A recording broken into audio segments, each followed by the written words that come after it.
Matthew chapter 20 from the New International Version. The parable of the workers in the vineyard. For the kingdom of heaven is like a landowner who went out early in the morning to hire workers for his vineyard. He agreed to pay them a denarius for the day and sent them into his vineyard. About 9 in the morning he went out and saw others standing in the marketplace doing nothing.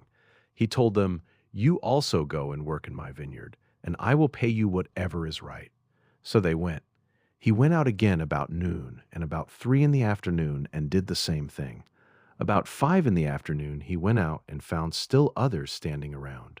He asked them, "Why have you been standing here all day long doing nothing?" "Because no one has hired us," they answered.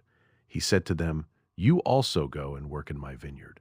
When evening came, the owner of the vineyard said to his foreman, "Call the workers and pay them their wages, beginning with the last ones hired and going on to the first." The workers who were hired about 5 in the afternoon came, and each received a denarius. So when those came who were hired first, they expected to receive more, but each one of them also received a denarius. When they received it, they began to grumble against the landowner. "These who were hired last worked only 1 hour," they said, "and you have made them equal to us who have borne the burden of the work and the heat of the day." But he answered one of them, "I am not being unfair to you, friend. Didn't you agree to work for a denarius? Take your pay and go. I want to give the one who was hired last the same as I gave you. Don't I have the right to do what I want with my own money? Or are you envious because I am generous?" So the last will be first, and the first will be last. Jesus predicts his death a third time. Now Jesus was going up to Jerusalem.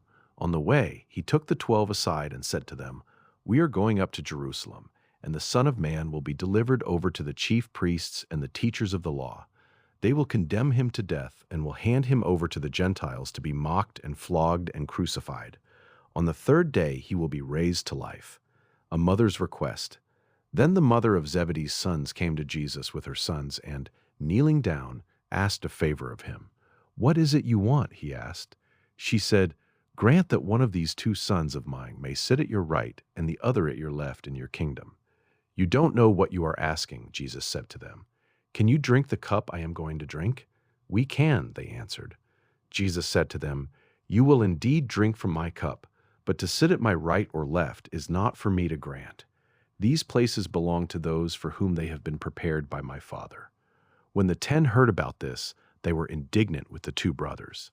Jesus called them together and said, "You know that the rulers of the Gentiles lord it over them, and their high officials exercise authority over them. Not so with you. Instead, whoever wants to become